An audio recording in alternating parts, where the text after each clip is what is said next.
کتابی تاریخ تک ہم اتنے جانتے ہیں کہ 23 مارچ 1940 یوم پاکستان، 14 اگست 1947 آزادی، بس ہمیں تو صرف اور صرف ان زیادہ سے زیادہ شاید 7 سالوں کا پتہ ہے۔ ہم نے پاکستان کی تاریخ کو ان 7 سالوں کے اندر بند کر رکھا ہے۔ جی قرارداد پاکستان پاس ہوئی، جد و جہد ہوئی، اور 14 اگست 1947 کو جناب ہمیں پاکستان مل گیا۔ جو اس سے پہلے 1.5-2 صدی کی تاریخ ہے، ہمیں اس کا اندازہ نہیں ہے۔ آپ 1947 کو کیا کر رہے ہیں؟ ہمیں 1857 کی جنگ آزادی کا پتہ ہی نہیں ہے۔ کن لوگوں نے قربانیاں دیں، کیوں دیں؟ ایسٹ انڈیا کمپنی کی شکل میں جو لوگ آئے، تجارتی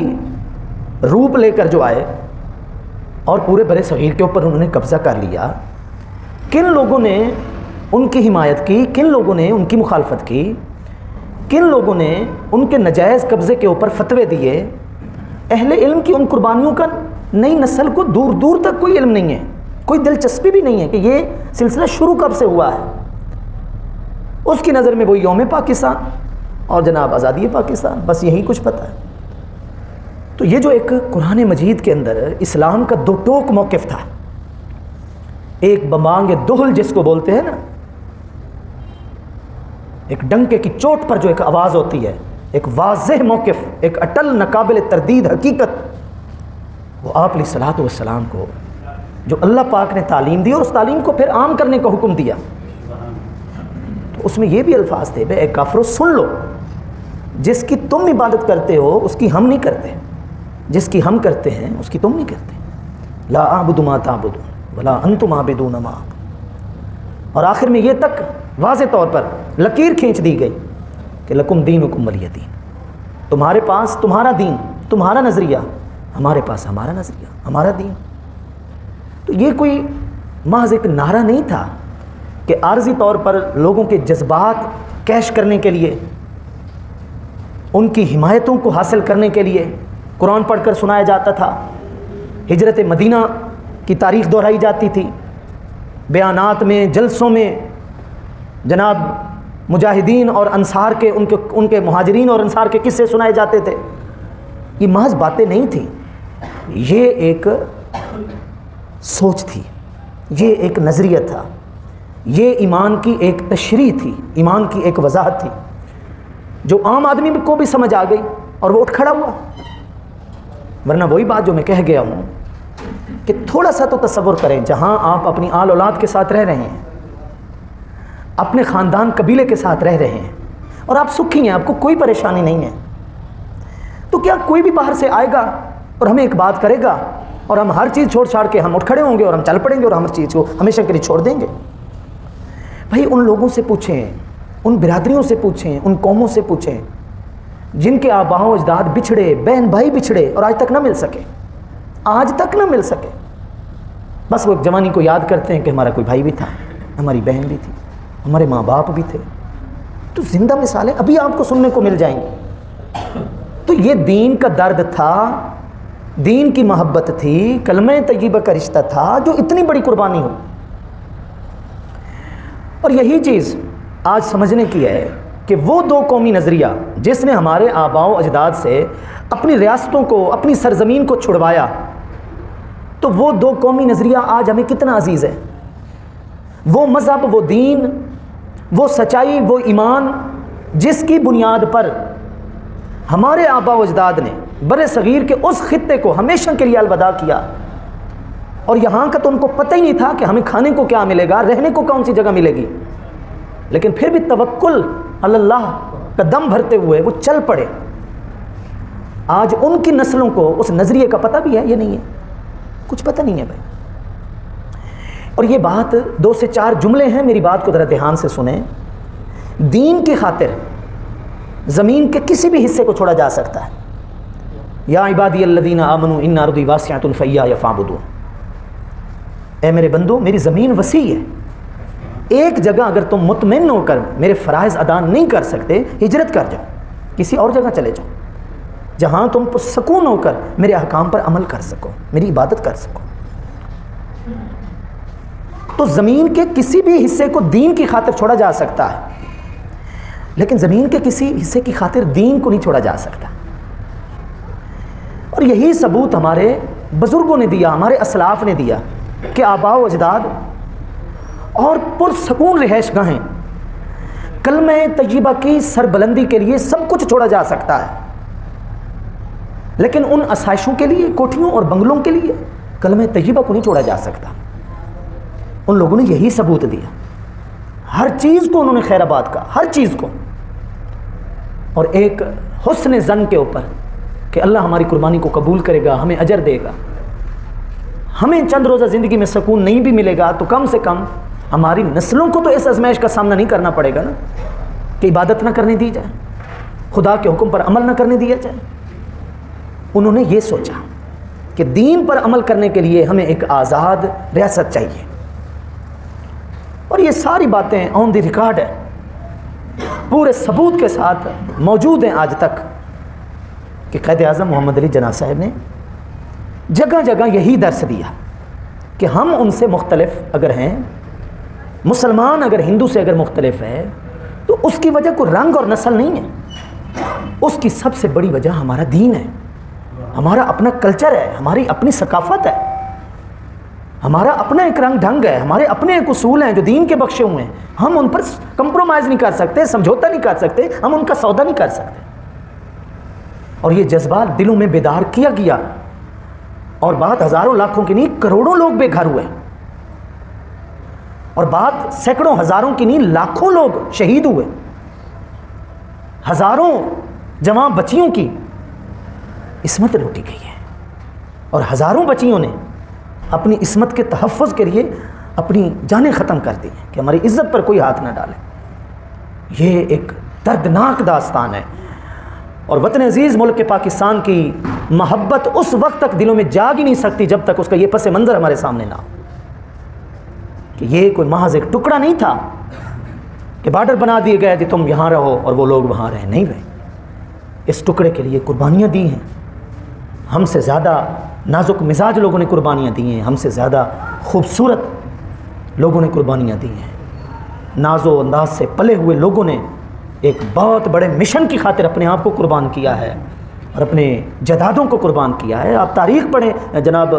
ہمارے ملک پاکستان کے پہلے وزیر اعظم نواب لیاقت علی صاحب کی، کیسے ریاست کے نواب تھے وہ، اور یہاں آ کر ان کے ساتھ حال کیا ہوا ہے، اور بوقت شہادت ان کے تن بدن کے اوپر جو بنیان تھی وہ بھی پھٹی ہوئی تھی۔ ریاستوں کا نواب ایک ملک پاکستان کی خاطر اتنی قسم پرسی اور غربت کا شکار ہوا ہے، یہ سب کیا مذاق ہے؟ ہم تو اب غریب سے امیر ہو رہے ہیں، ملک پاکستان سے ہم لے کر ہم غریب سے امیر ہو رہے ہیں۔ انہوں نے سب کچھ پاکستان کو دیا، وہ امیر سے غریب ہوئے۔ انہوں نے خلافت راشدہ والا جو ایک دور تھا نا اس کو زندہ کیا، وہ مخلص لوگ تھے۔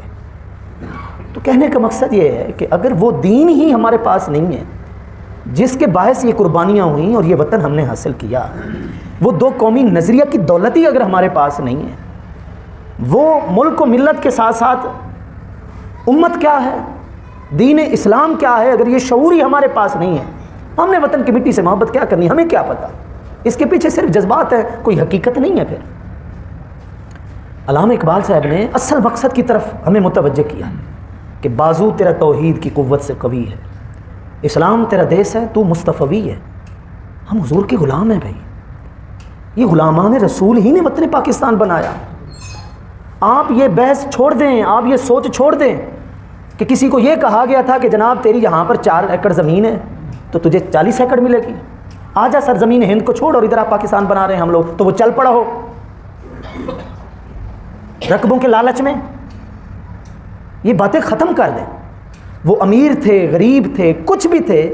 انہوں نے اسے اسلام کو اپنا دیس سمجھ کر اتنی بڑی قربانی دی۔ اور آپ خود انصاف کریں کہ اسی اسلام کے اصولوں کا جہاں مذاق اڑایا جائے، اسلام کے مزاج کا جہاں مذاق اڑایا جائے، اسلام پر عمل کرنے والوں کا جہاں مذاق اڑایا جائے، تو اس سے بڑی ناقدری کیا ہو سکتی ہے؟ اس سے بڑی وطن پاکستان کی بے شکری کیا ہو سکتی ہے؟ اس لیے سب سے پہلے تو ضرورت اس بات کی ہے کہ ہم جب پاکستان کی بات کریں تو پاکستان کی بنیاد کا بھی ہمیں پتہ ہو، پاکستان کی جڑ کا بھی ہمیں پتہ ہو، پاکستان کے پس منظر کا بھی ہمیں پتہ ہو، اپنے اسلاف، اپنے آباء و اجداد کی قربانیوں کا بھی ہمیں علم ہو۔ پھر ہم جب بات کریں گے تو ہمیں پتہ ہوگا کہ ہم کہہ کیا رہے ہیں۔ اور اس کے بعد دوسرے نمبر پر جو کام کرنا ہے وہ یہ ہے کہ بطور پاکستانی، اور نہ صرف بطور پاکستانی بلکہ بطور مسلمان بھی، اپنے وطن اور اپنی ریاست سے محبت کرنی ہے۔ صرف اظہار نہیں کرنا، اس محبت کا عملی ثبوت دینا ہے، اپنی حیثیت و استطاعت کے مطابق کردار سے ثبوت دینا ہے کہ ہم اپنے ایمان سے بھی پیار کرتے ہیں، ہم اپنے دین سے بھی پیار کرتے ہیں، اور ہم اپنے وطن سے بھی پیار کرتے ہیں۔ اور میں کہتا ہوں کہ ہم اگر اپنے ملک پاکستان سے محبت کرتے ہیں تو محض یہ وجہ نہیں ہے کہ ہم اس وطن کے باشندے ہیں، ہماری محبت دوسرے وطن کے رہنے والوں کی محبت سے تھوڑی انوکھی ہے، جداگانہ ہے۔ کیوں؟ کہ ایک تو ہم اس لیے محبت کرتے ہیں کہ اس ریاست نے ہمیں پالا ہے، ہمیں جوان کیا ہے۔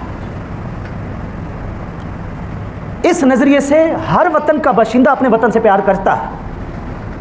لیکن ہماری محبت کی ایک اور بہت بڑی وجہ یہ ہے کہ ہمارا یہ وطن دین کی وجہ سے حاصل کیا گیا ہے، ہم اپنے دین کی وجہ سے بھی اس وطن سے محبت کرتے ہیں۔ یہ انداز جدا ہے۔ یہ وطن ہمارا، اس کی جڑوں کے اندر جو قربانیوں کا خون ہے نا، وہ ریاستی ٹکڑا نہیں ہے، وہ زمینی ٹکڑا نہیں ہے، وہ دو قومی نظریہ ہے، وہ دین ہے، وہ کلمہ طیبہ ہے۔ اس لیے اس محبت کی وجہ صرف فطرت نہیں ہے، نیچر نہیں ہے کہ جناب فطرتاً تو ہر کوئی اپنے وطن سے محبت کرتا ہے۔ اس محبت کی ایک بڑی وجہ خود ہمارا دین ہے، ہماری شریعت ہے۔ اور دین اسلام اپنے ماننے والوں کو اپنی سرزمین سے محبت کا ویسے ہی درس دیتا ہے جیسے دین اسلام دیگر احکام کا درس دیتا ہے۔ یہ کوئی دنیا داری والی باتیں نہیں ہیں وطن سے پیار کرنا، اس کا تعلق ہمارے دین سے ہے۔ جناب حضرت ابراہیم علیہ السلام جب اپنا وطن عراق چھوڑ کر آئے تھے نا مکہ شریف کے اندر، تو بیاباں تھا، صحرا تھا، لیکن یہاں کھڑے ہو کر انہوں نے دعائیں کی ہیں۔ انہوں نے بولا ہے میرے مالک اس شہر کو پرامن بنا، آج اس میں کوئی زراعت نہیں ہے، یہاں آ کر نسلیں آباد ہوں، فرزقہم من الثمرات، پھر وہ نسلوں کو تو اپنا رزق عطا فرما، پھر وہ تیرا رزق کھا کر تیرا شکر ادا کرے۔ تو انبیاء اور پیغمبروں نے یہ ہمیں سکھایا کہ جو رہنے کی جگہیں ہوتی ہیں تو وہ ان کا تعلق بھی ایمان سے ہوتا ہے۔ اللہ کے حبیب علیہ الصلوۃ والسلام جب اللہ کے حکم پر مکہ چھوڑ رہے تھے نا اور مستقل اپنی سکونت مدینہ شریف کے لیے رکھ رہے تھے، تو جب وہ ایک چوراہا آیا نا، موڑ ایک آیا جہاں سے ایک سیدھی سڑک اور اس کا رخ جو تھا وہ مکہ شریف کی طرف تھا، تو اللہ کے حبیب علیہ الصلوۃ والسلام نے وہاں کھڑے ہو کر یہ الفاظ بولے تھے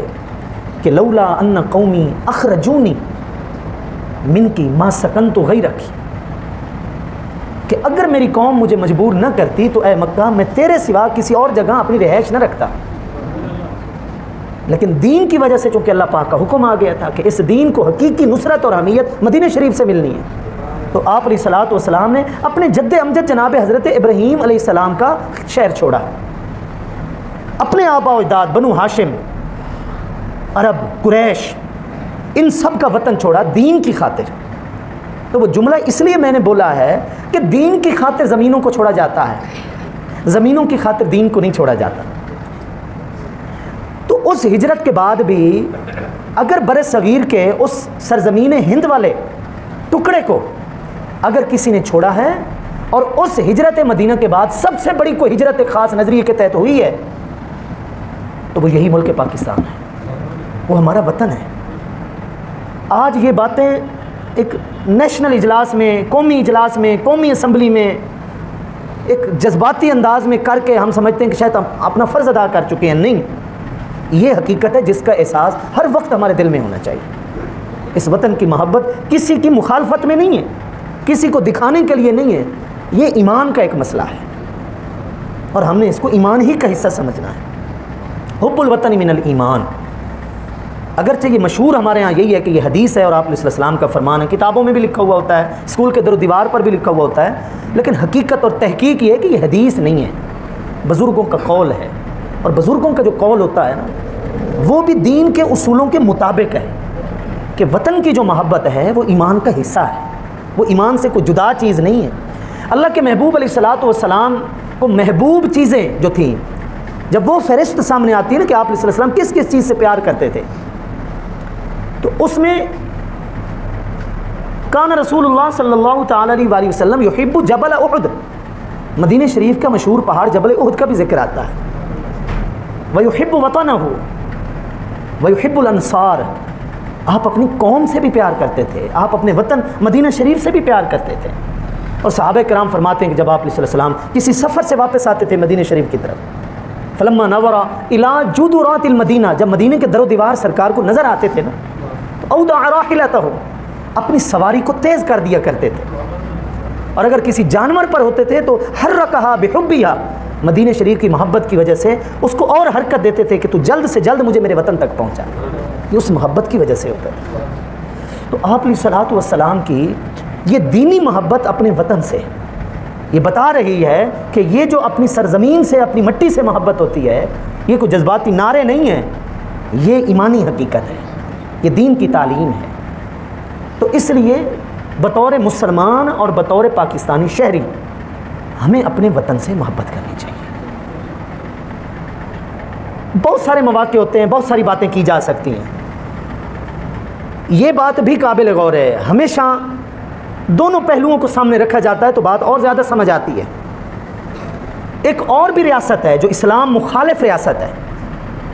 وہ بھی اسلام مخالف نظریہ لے کر ظلماً قائم ہوئی، اسرائیل۔ اور ایک اسلام پسند ریاست ہے، وہ اسلامی نظریہ لے کر قائم ہوئی، ملک پاکستان۔ تو جو اسلام مخالف ریاست مخالف نظریہ لے کر آئی، آج اس کی حالت دیکھ لیں، ظلماً جگہ بنائی، اور جگہ کس طرح بنائی، اور آج تک اس کا ظلم رکا نہیں ہے، ناجائز طور پر قبضہ کیا، اور قبضے کے بعد کس طرح معیشت میں ترقی کر کے اور اکانومک جو چیمپئن ریاستیں تھیں ان کو اپنے ساتھ ملا کر اپنے مسلسل نظریے کو فروغ دینے کی وہ کوشش کر رہا ہے،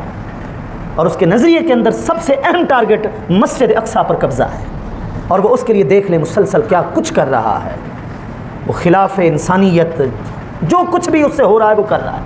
اس کا نظریہ باطل تو اس کا طریقہ بھی باطل ہے، لیکن ہمارا نظریہ برحق،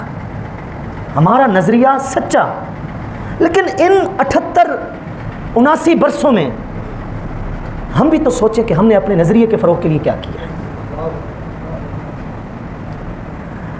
ہمارے ہاں 80% لوگ مضر صحت پانی استعمال کر رہے ہیں، ہمارے ہاں سالانہ 2 لاکھ سے زائد بچے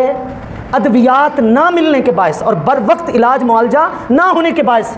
زندگی سے محروم ہو رہے ہیں،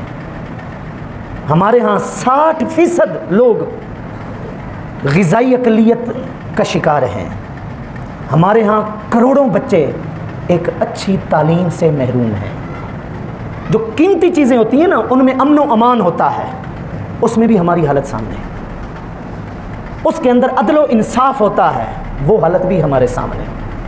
اس کے اندر تعلیم کی اہمیت ہوتی ہے بطور ریاست، وہ بھی ہمارے سامنے ہے، اس میں صحت کے فروغ کے لیے اقدامات ہوتے ہیں، ہسپتالوں کی حالتیں بھی ہمارے سامنے ہیں۔ یہ ضرور چیزیں ہیں، یہ بطور شہری یہ سوال اٹھنا چاہیے، اٹھانا چاہیے کہ بہت مدت ملی ہے آپ کو، ایک آپ 5 صدی سے زیادہ عرصہ گزار رہے ہیں، اور بہت جلد 1 صدی بیت جانے کو ہے پاکستان بنے ہوئے، کیا پایا کیا کھویا، کھویا ہی کھویا، پایا کیا وہ ایک الگ بحث ہے۔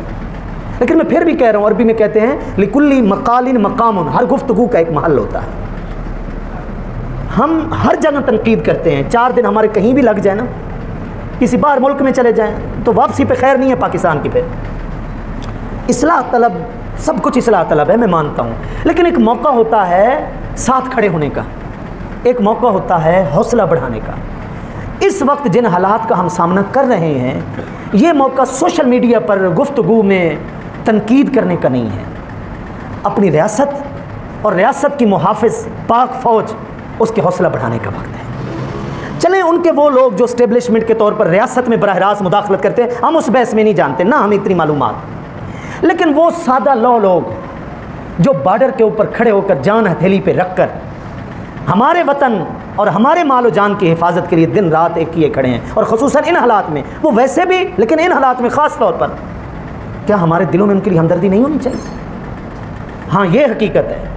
جس پاکستان کی تعمیر کی بنیاد دو قومی نظریے پر میں نے بات کی،